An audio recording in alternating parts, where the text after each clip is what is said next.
Ecoscandaglio, plotter, calamari, Fabrizio Schirru, tutte queste cose messe insieme e possiamo andare a pescarli, no? Questi benedettissimi calamari. Di cosa parliamo oggi quindi? Parliamo un po' della strumentazione elettronica e di quelle piccole tecniche che ci possono venire d'aiuto per andare a pescare i nostri calamari. I calamari non sono un pesce facilissimo, anche perché non sono pesci, non hanno la vescica natatoria, quindi sono difficili da vedere, ma questo voi lo sapete già sicuramente. Ma innanzitutto voglio far entrare il calamarone gigante, il mio amico Fabrizio.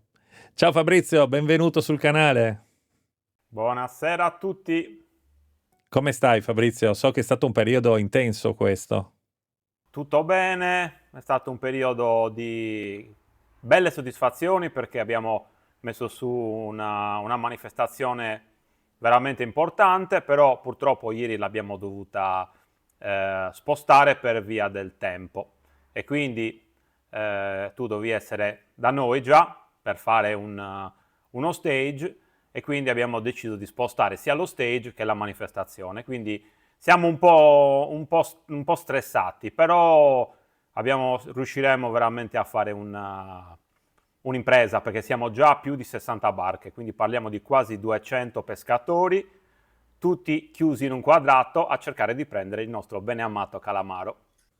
Sì, questa sera sarei dovuto essere lì in realtà, però purtroppo visto il meteo che è veramente inclemente, abbiamo deciso di rimandare di 2 settimane, quindi se ne parla il 17 se non sbaglio, giusto?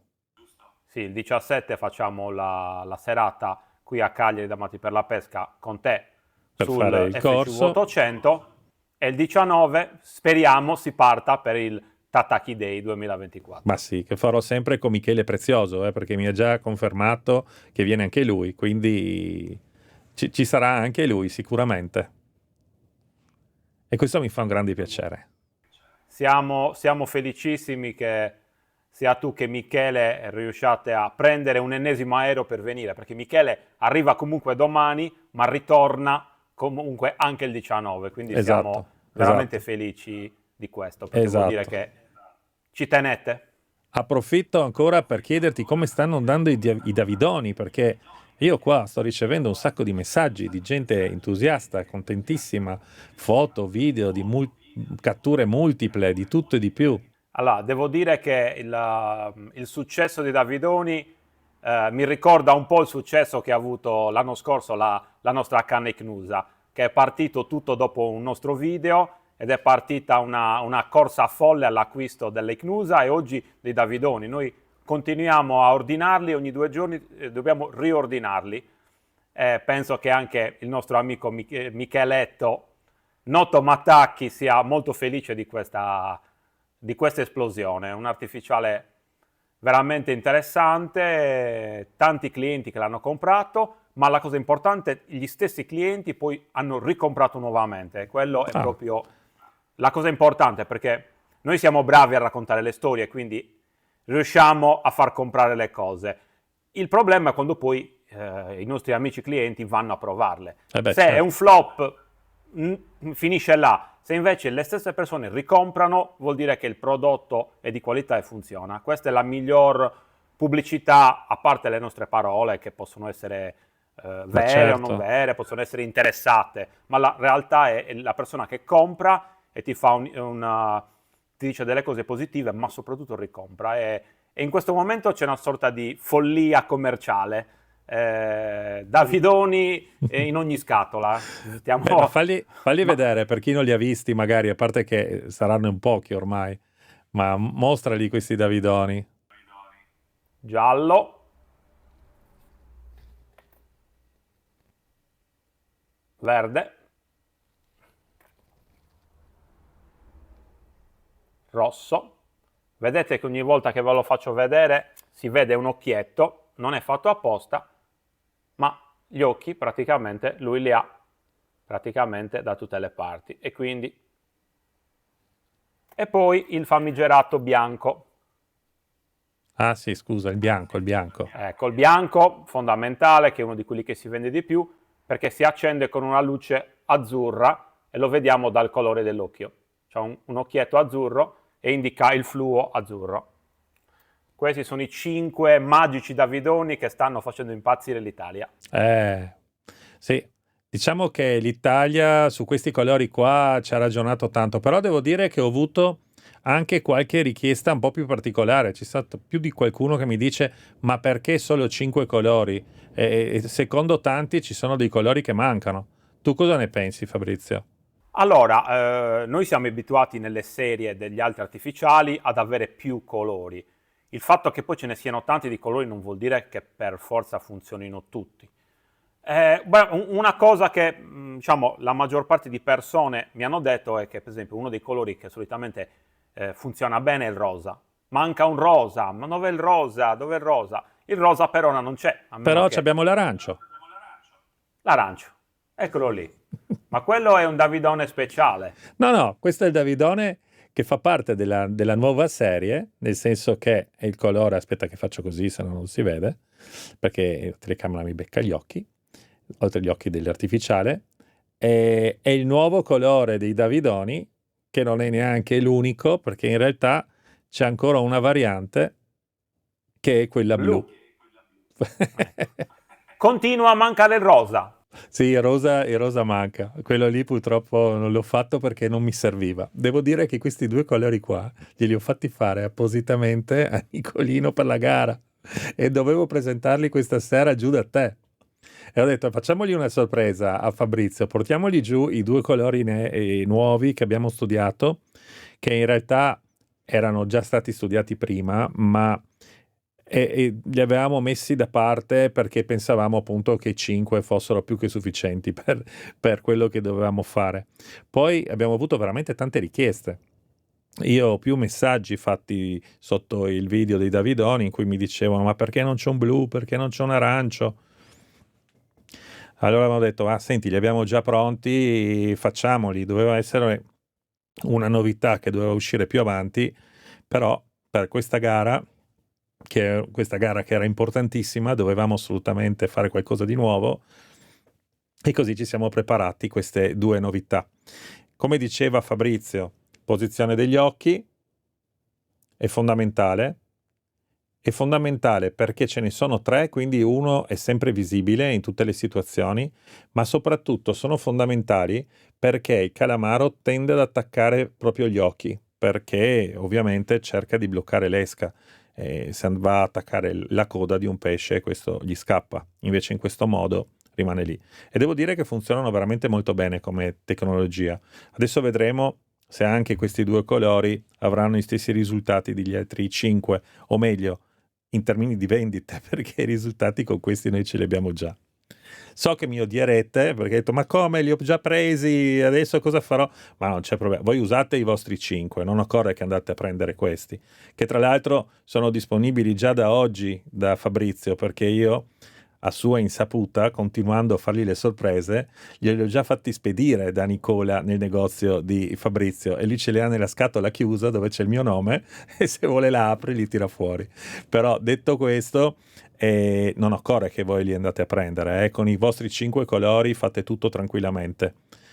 Io che sono un po' viziato ho detto: voglio avere queste due chance in più che mi vanno uno tra gli scuri, che sarebbe il blu, che va praticamente in abbinamento al rosso e al nero, e uno tra i chiari, che è l'arancio, che mi va tra il giallo e il rosso. Ci abbiamo anche l'arancio. L'arancio è un glow, praticamente, è praticamente iridescente glow, mentre il blu è iridescente azzurro, proprio come il bianco. Infatti ha l'occhietto blu. Ti piacciono?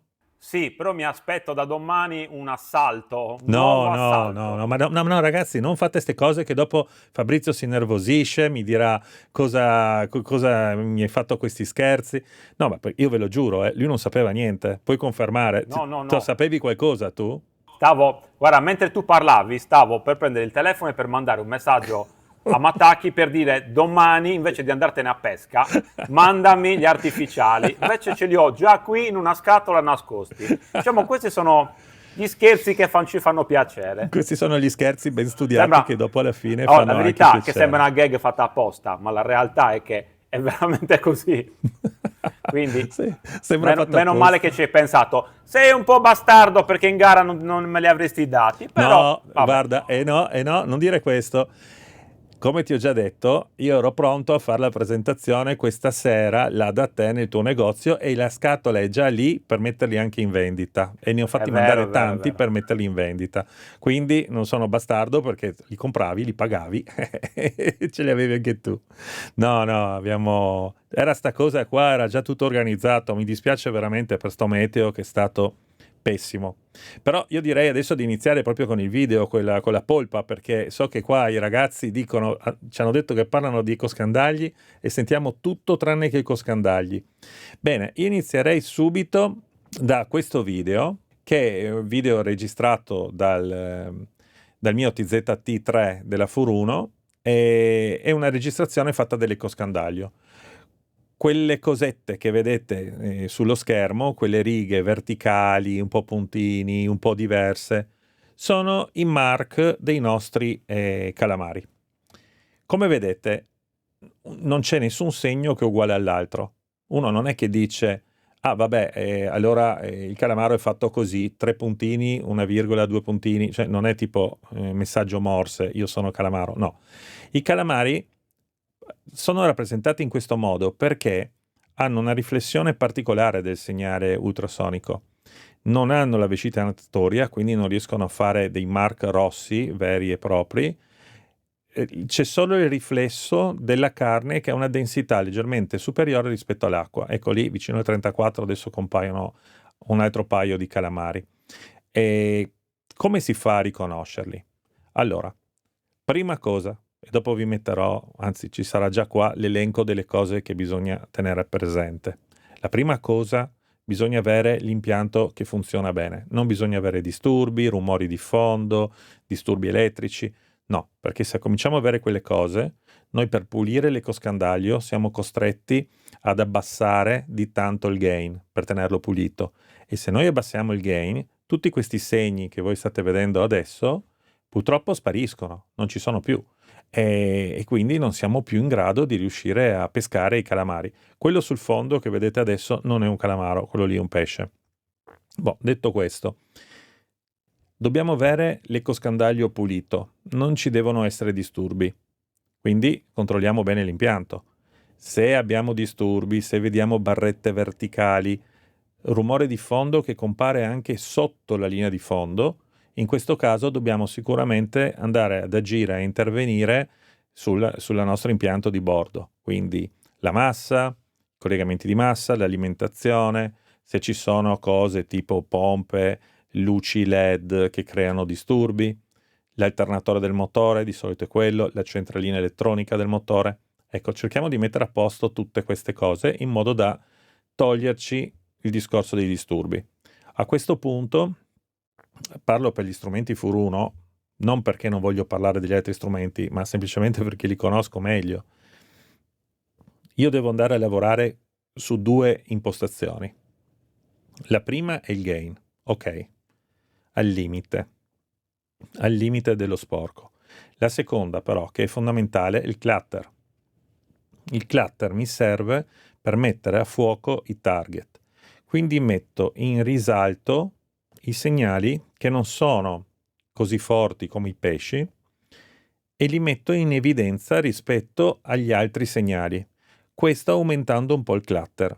Sugli FCV, sui TZT, sui GP, noi abbiamo il clutter. Dovete tenerlo tra il 10 e il 20, 10 e il 25%. Sui FCV 1150, il 295, lì va da 1, anzi 0 fino a 10. Ecco là, tra l'1 e il 2, il 2 e il 3. Queste sono le misure più o meno. E questo indipendentemente dalla profondità.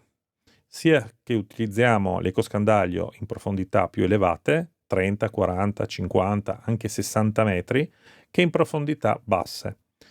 Sulle profondità basse, però, è meglio abbassare la potenza di trasmissione, perché ecoscandagli che hanno sonde, per esempio, da 1 kW, rischiano di saturare un po' il nostro elemento, quindi andiamo a perdere i dettagli più, diciamo, leggeri. Quando stiamo pescando sotto i 15 metri è bene ridurre la potenza.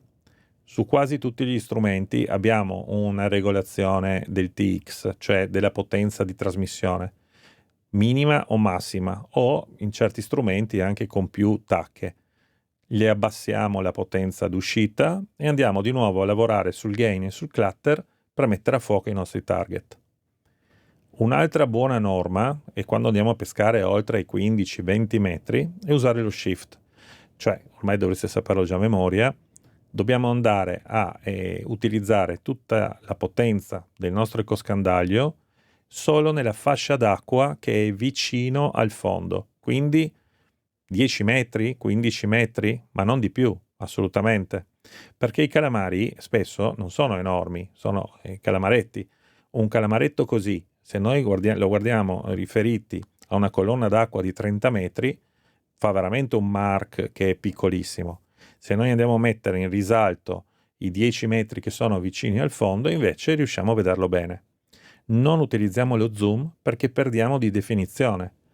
A quel punto, se usiamo lo zoom, finisce che questo mark assomiglia più a una pallina che a una barretta. Quindi sempre da usare lo shift. Lo shift sui Furuno, e ve lo dico già, sia sui TZT che sul GP, è semplicissimo. Basta togliere la scala automatica, si prende lo schermo con 2 dita, si allarga, in quel momento si sta facendo già lo shift, e poi con un dito si sposta lo schermo in su e in giù nella zona che vogliamo andare ad vedere.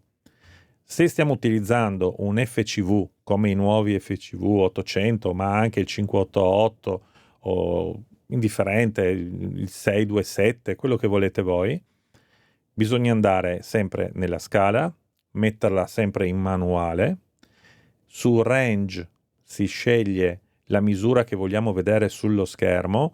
Questo vuol dire, io vi consiglio o 10 o 15 o 20 metri massimo, quindi mettiamo per esempio 15 metri. Dopodiché menu ecosonda, andiamo nella voce spostamento, che sarebbe il shift, e lì si comincia ad aumentare i metri fino a posizionare la nostra finestra esattamente all'altezza del fondo. E noi andremo a mettere, diciamo, a fare l'ingrandimento di quella zona lì, che non è un ingrandimento, però possiamo chiamarlo così. E riusciremo sicuramente a vedere perfettamente i target. Lo scorrimento deve essere sempre 1 a 1, non aumentate, non diminuite lo scorrimento.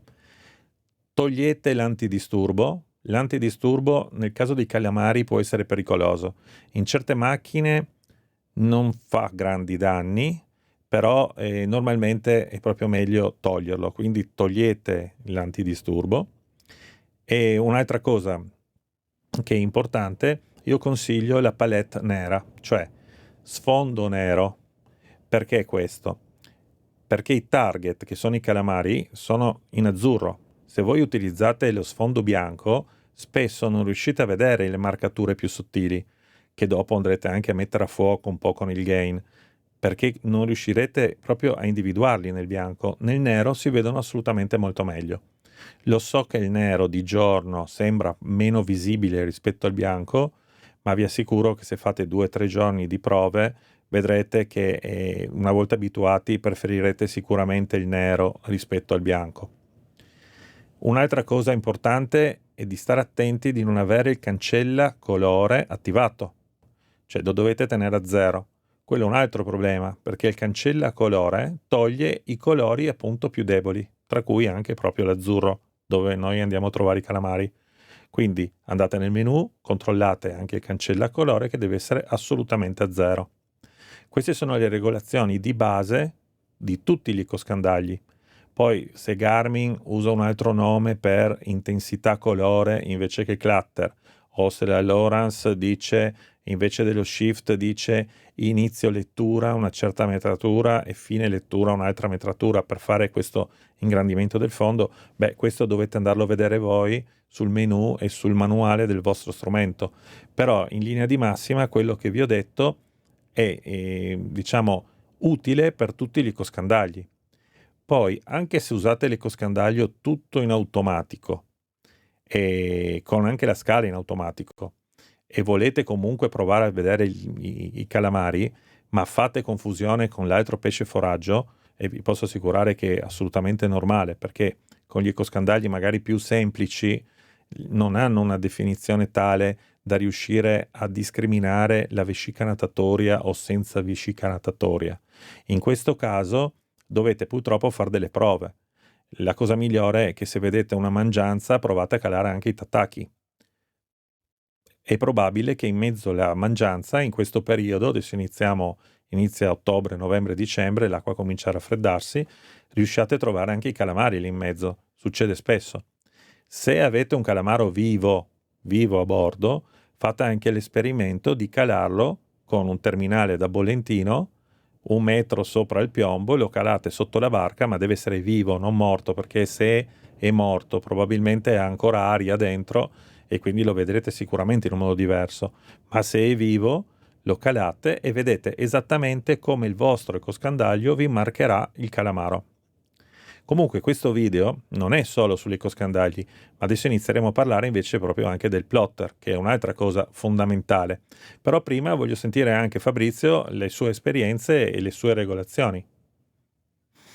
Allora, io sul discorso regolazioni prenderei per buono quello che tu hai detto finora, anche perché poi la verità è che poi ognuno di noi è abituato a certi tipi di regolazione, molte volte anche magari facendo qualcosa di sbagliato, ma siamo talmente abituati a usare quella regolazione che poi viene difficile spostarci in qualche altro tipo di regolazione anche più corretta.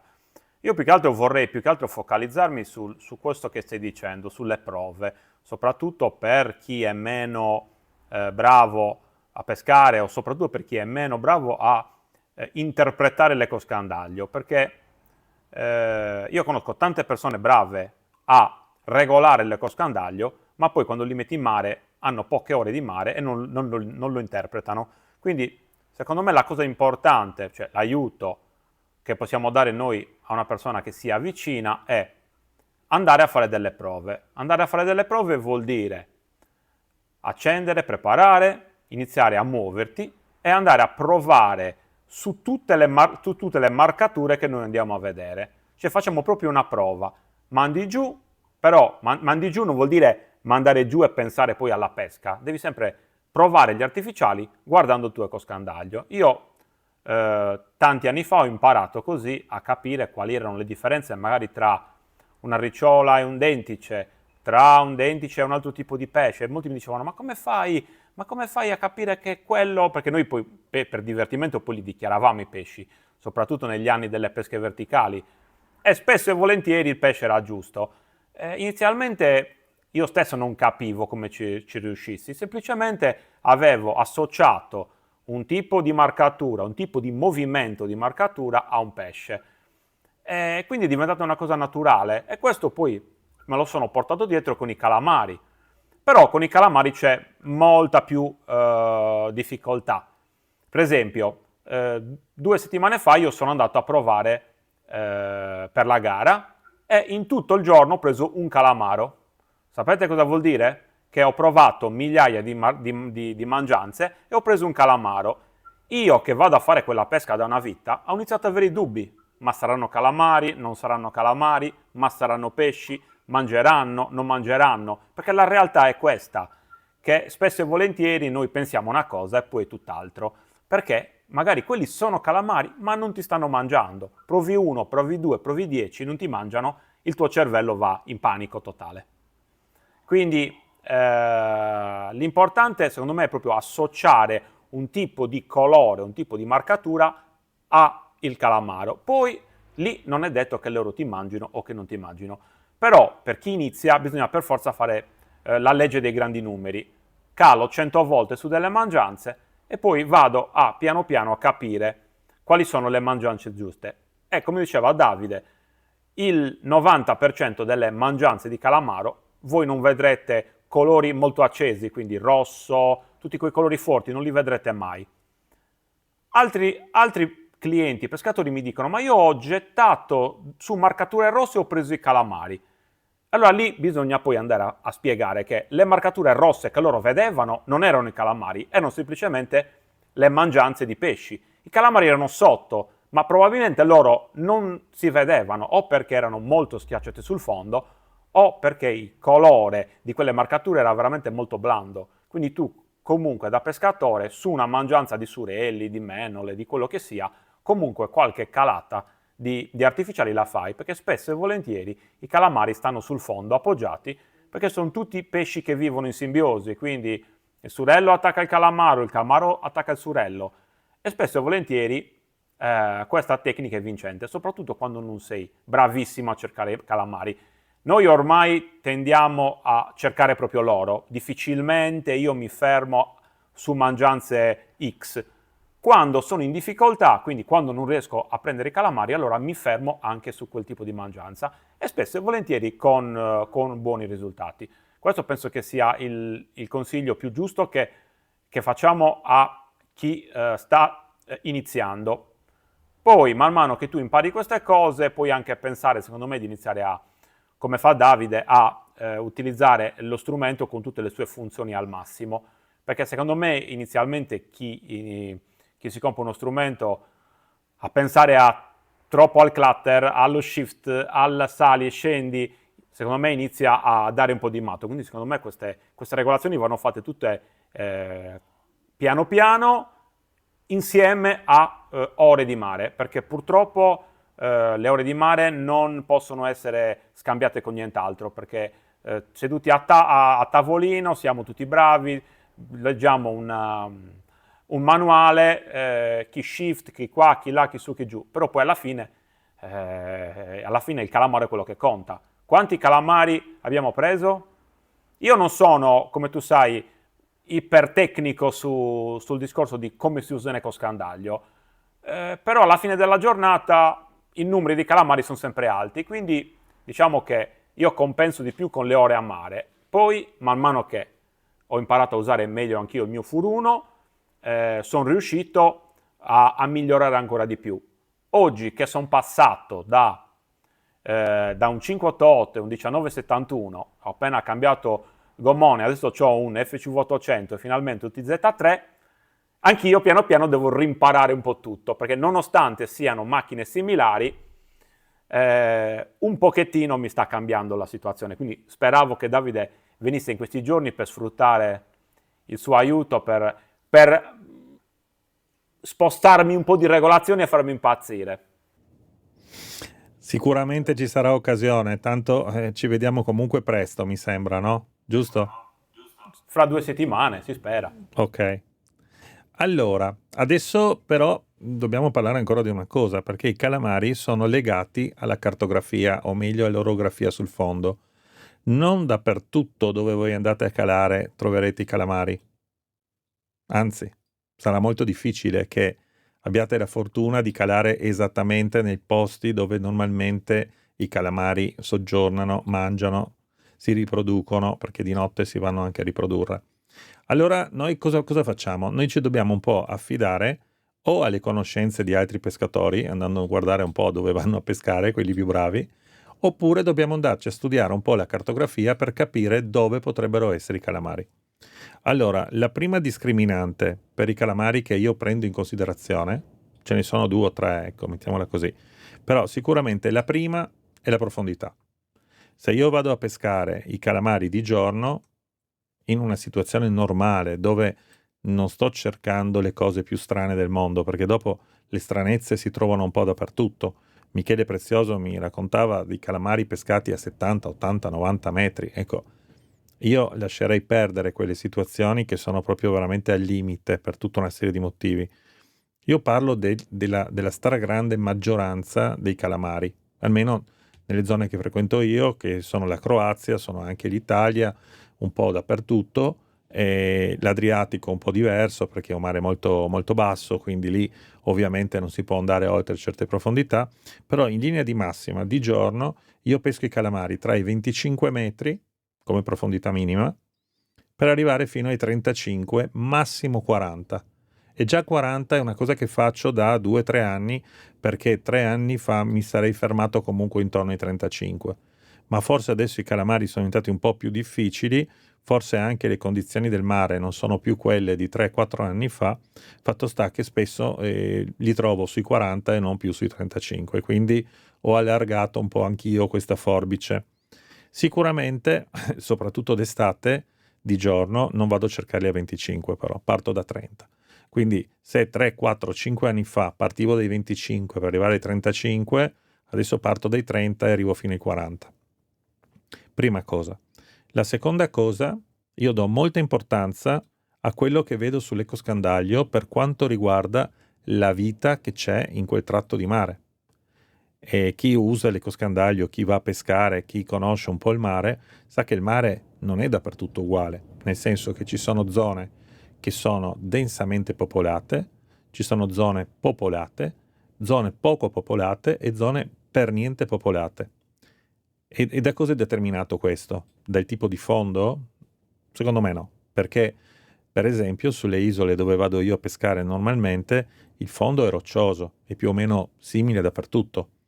Secondo me una grande parte la fa la corrente, cioè sono le correnti marine che a un certo punto, in certi punti, diciamo, rendono l'habitat più ricco di nutrienti e quindi permettono l'innesco di tutte le nostre cose, di tutto il discorso di biologia che fa nascere lo zooplancton, il plancton e quindi tutta la catena alimentare, mentre in altre zone, vuoi che sia un po' troppo forte, vuoi che non ce ne sia, vuoi che non ci arriva abbastanza ossigeno o non so io perché, fatto sta che quelle zone tendono a spopolarsi e non avere più pesce. Sì, puoi trovare gli sgombri di passaggio, i sugarelli di passaggio, le sardine di passaggio, però non trovi tutte le altre cose che normalmente trovi sul fondo. Parlo della posidonia, parlo di tanti altri pesci che sono più o meno stanziali.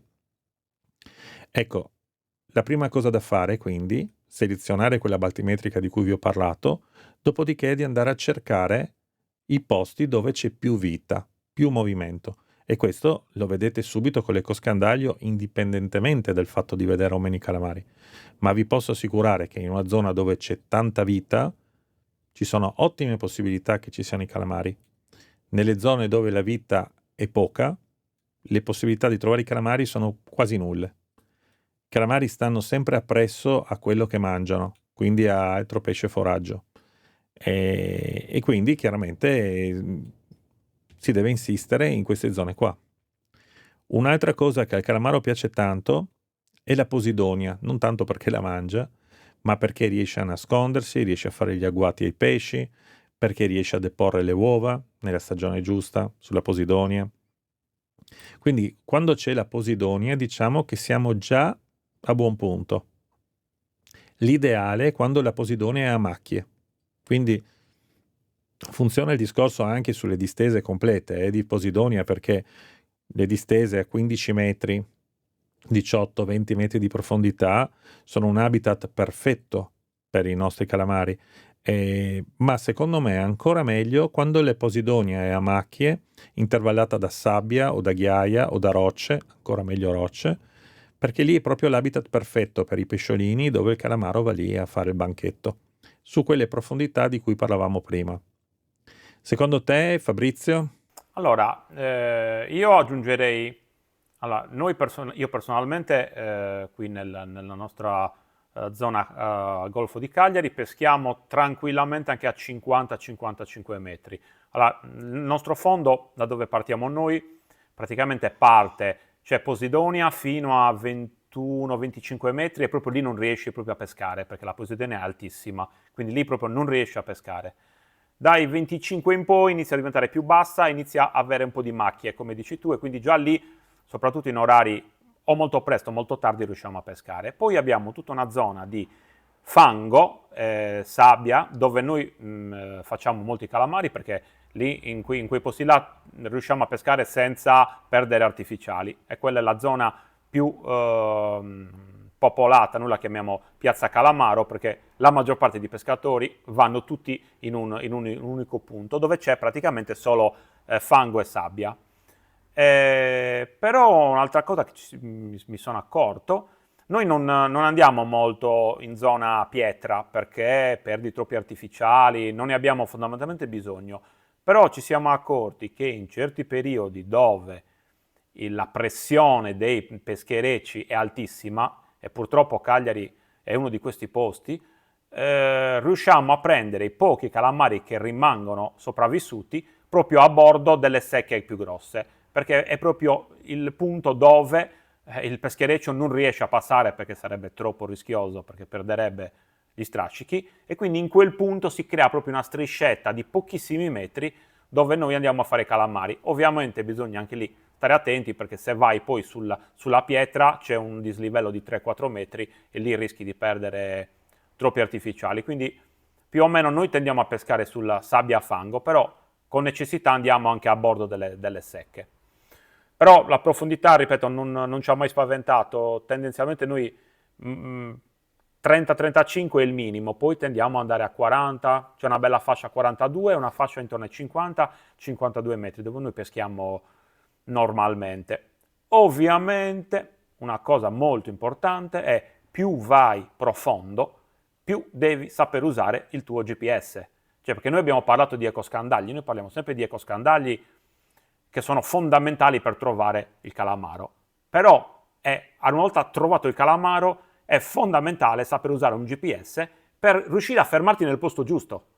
Perché basta sbagliare di pochi secondi, tu il calamaro lo vedi nel tuo ecoscandaglio, ma il calamaro è lontano ormai 10-15 metri da te. Quindi io darei un grosso occhio a vedere il calamaro e riuscire poi a fare la manovra per posizionarti sopra i calamari. Ne avevamo parlato già in un altro dei nostri video sui calamari. Molto importante, adesso lo dico al volo per ritornare, poi magari chi ha interesse si guarda i video precedenti che erano più specifici. Ricordatevi una cosa, che quando voi siete, oltre all'errore per il fatto che le nostre sonde possono avere un raggio di 10-15 metri, quindi tu vedi un calamaro, però molte volte un branco non ce l'hai sotto, ma ce l'hai a 10 metri a destra, 10 metri a sinistra. Il problema è come ci fermiamo. Se noi stiamo ricercando i nostri calamari a favore di corrente, capite che nel momento in cui ci fermiamo, vediamo i calamari, fermiamo la nostra barca, in pochissimi secondi noi siamo andati via dal branco. Quindi quando tu sei a favore di corrente dovresti fare una manovra circolare per tornare indietro e riprendere il banco di calamari in favore di corrente. Questo l'abbiamo già visto, abbiamo fatto anche delle slide. Mentre invece è molto più facile, quindi quando non siete bravi, andate a cercare i calamari sempre controcorrente, perché diventa tutto molto più facile. Vediamo una marcatura, la superiamo di poco, ci fermiamo, normalmente, adesso vediamo se riesco a farlo col tataki, noi stiamo camminando dritti, noi mettiamo il gommone di fianco e poi ripassiamo in corrente. Quindi quando non siamo molto bravi cerchiamo i calamari in controcorrente, diventa tutto molto molto più facile. E ovviamente nel nostro GPS sempre la traccia accesa, perché la traccia è fondamentale per cercare di ripassare nello stesso punto dove siamo passati all'andata.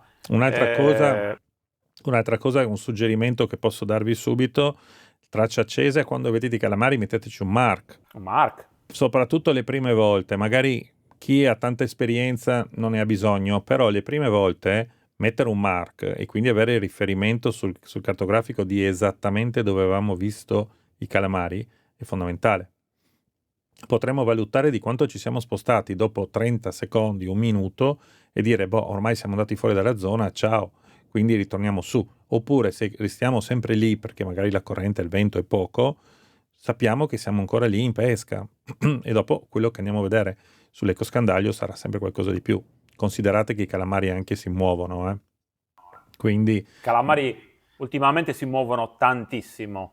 Negli ultimi anni è diventato incredibile. Cioè, prima prendevamo nello stesso branco anche 6, 7, 8, 10 calamari.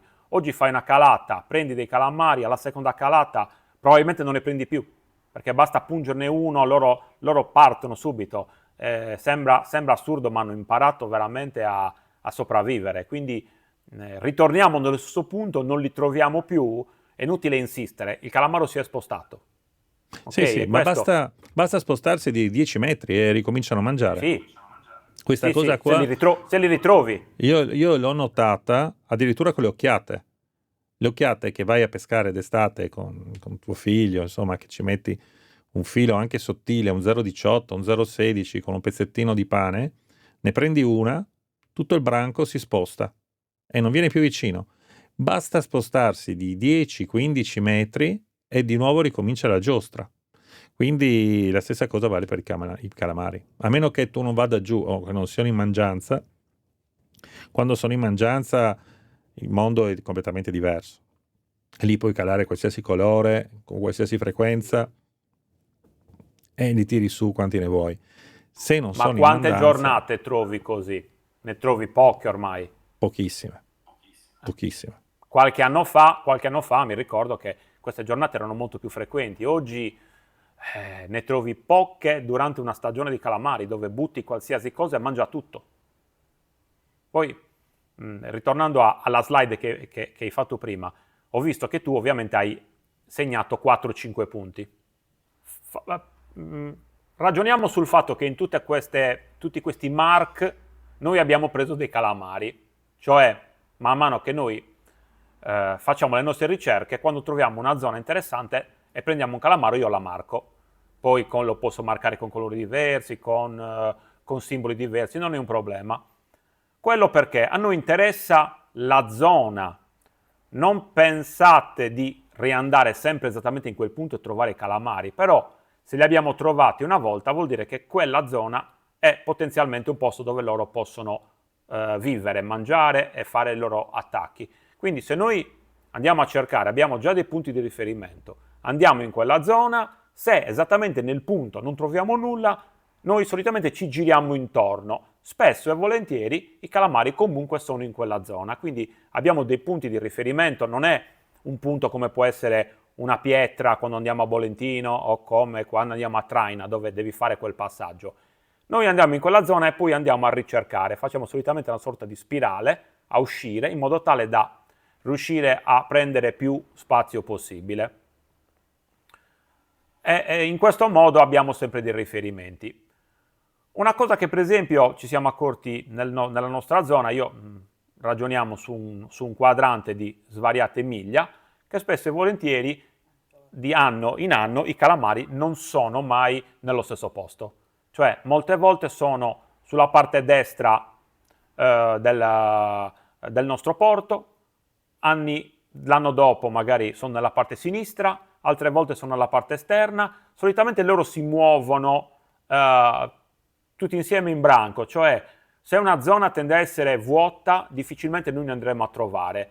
Quindi la cosa importante è cercare, ovviamente ognuno poi nella propria zona, quale lato in quel momento funziona, che poi si riunisce al discorso che hai detto tu, probabilmente è una questione di correnti. Ci sono degli anni dove le correnti portano il pesce foraggio o il nutrimento tutto da una parte e il calamaro segue. Altre zone tendono a spopolarsi, ma quello non vuol dire che non sia una zona buona in generale. Magari dopo qualche mese, dopo l'anno successivo, potrebbero essere ottime, che è quello che poi noi andiamo a fare quando facciamo una prova, anche per esempio in questa gara che noi organizziamo, abbiamo un quadrante di circa 3 miglia quadrate, un anno tutte le barche vanno a destra, un anno vanno tutte a sinistra, un anno vanno tutte al centro, quindi vuol dire che i calamari tendono a spostarsi tutti insieme e difficilmente li trovi omogenei, ormai è diventata una rarità. Penso che anche nelle zone dove vai tu più o meno funzioni così. Assolutamente, assolutamente. Però devo dire che nelle zone, diciamo, classiche, che dopo riesci a trovare, anno dopo anno più o meno li trovi sempre. Qualche anno sono di più, qualche anno sono di meno, però più o meno li riesci sempre a ritrovare. Poi, discorso diverso, se andiamo a pescare di notte a traina. Lì cambia veramente il mondo, perché dobbiamo utilizzare innanzitutto il plotter per segnare tutti i punti più importanti e i pericoli che dobbiamo evitare durante la traina, tipo le boe, e altre cose che magari ci possono essere, le nasse, le reti, eccetera. E poi lì, anche lì, torno a ripetere, là si pesca in acqua molto bassa, Considerate che io quando vado a pescare faccio la traina notturna al calamaro, vado anche a 3 metri e mezzo d'acqua, quindi cioè, parliamo veramente di acqua bassissima. Passo sopra la Posidonia a 4-5 metri di profondità, quindi tengo gli artificiali 1-2 metri un po' sollevati, ed è una pesca veramente molto molto divertente, molto dinamica. Bisogna avere chiaramente la barca con un piccolo motore, poter andare alla velocità di circa 3 nodi, 2 nodi e mezzo, 3-3. Ci sono tanti aspetti da considerare, si patisce anche un po' il freddo, non lo nego, però le soddisfazioni che si hanno dopo in pesca sono interessantissime. Ma su questo faremo un video proprio con Michele, anche Michele Prezioso, che mi ha promesso che ci darà proprio le istruzioni per l'uso e consumo di questa traina al calamaro, che è una sua tecnica anche per lui e anche per me, è una tra le tecniche preferite di pesca al calamaro. Quindi sicuramente sarà una cosa da fare anche lì. Faccio vedere una novità. Davide, aspetta un attimo che la... Vai. Davide, ora vi mostro un nuovo artificiale della Rapala, proprio per la traina, lo vedete? Tiralo Questo fuori dalla è scatola, il- tiralo fuori dalla scatola che sono curioso. Tiriamo fuori dalla scatola. Allora, questo artificiale, rispetto al Rapala, lo vedete, al classico Rapala, è più lungo. Noi ce l'abbiamo come anteprima, ne stiamo già vendendo. Allora, questo è un artificiale innanzitutto rispetto agli altri Rapala floating, quindi nel momento in cui tu ti fermi, lui tende a salire rispetto agli altri che erano tutti sinking. Quindi diciamo che sei un po' più tranquillo anche quando peschi in basso fondo sulla Posidonia. Ma la cosa fondamentale, la grande differenza, è che questo artificiale lavora anche a bassissima velocità. Perché i vecchi Rapala, i Princess, gli Ozuri e tutti quanti gli artificiali da traina funzionavano, come ha detto Davide, sopra i 2 nodi, 2 nodi, 2 nodi e 2, 2 nodi e mezzo, 3 nodi. Questo qui funziona anche a regimi molto più bassi, quindi si può andare anche molto più lenti, perché per la forma che ha lui tende a scodare anche a velocità bassissime. Questa è una novità 2024, quindi Interessante. molto interessante, anche perché poi, come abbiamo notato, i calamari amano le novità. Sembra fatto apposta, però chissà come mai Tra un sulle po' inizia novità... anche la stagione della traina, sicuramente. Boh, allora Sì, se vogliamo... qualcuno Aspetta, già la sta facendo mi è con arrivato... Ma risultati allora ancora. c'ho io anche una novità, allora. Aspetta. Ah, Guarda, proprio oggi mi è arrivata la scatoletta, che torno a ripetere, sto video sembra, come dire, costruito, e invece vi assicuro che non è così, vi do la mia parola. io pensavo di aver fatto 1-1 con le novità, invece E invece qua ti frego, perché io qua ho...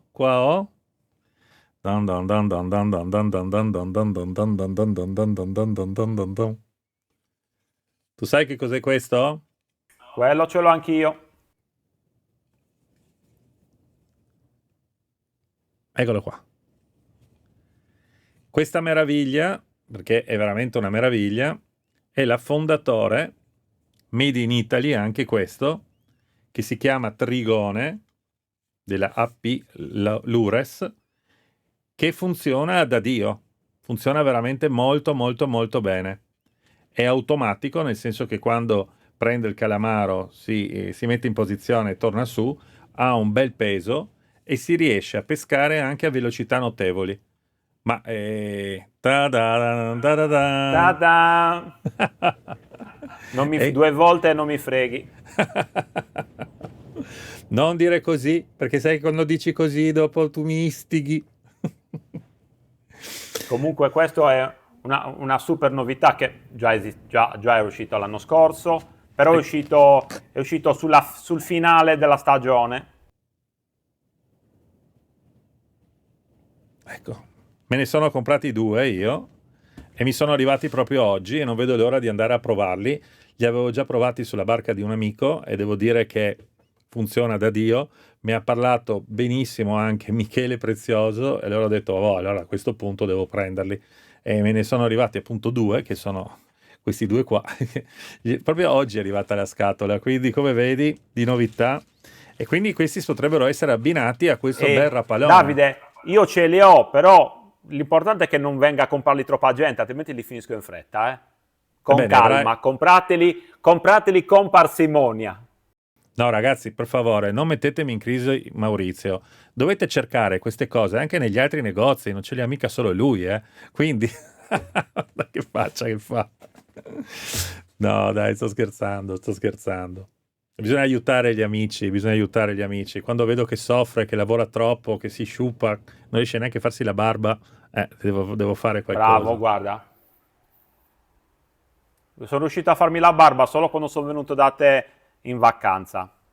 Vacanza, ti ho fatto lavorare solo. Erano lavori forzati più che una vacanza, però. Ti ho fatto soffrire. Va bene ragazzi, niente, ci diamo appuntamento al prossimo video, tanto tra una settimana ci vedremo sicuramente di nuovo e spero... Davide, ricordiamo che il 17 tu sarai a Cagliari per il Furuno Academy, Sì. Quindi tutti gli amici, ovviamente sardi che vogliono venire, ma noi invitiamo tutti, però capisco che prendere un aereo per venire a vedere le nostre brutte facce è un po' complicato, però noi siamo qua, saremo qui da Matti per la Pesca e poi il 19 speriamo tutti quanti in gara, io, te, zio Michele e altre 200 persone. Perfetto, Alta perfetto. Taki Day. Ci vediamo presto, ciao ragazzi, alla prossima. Ciao!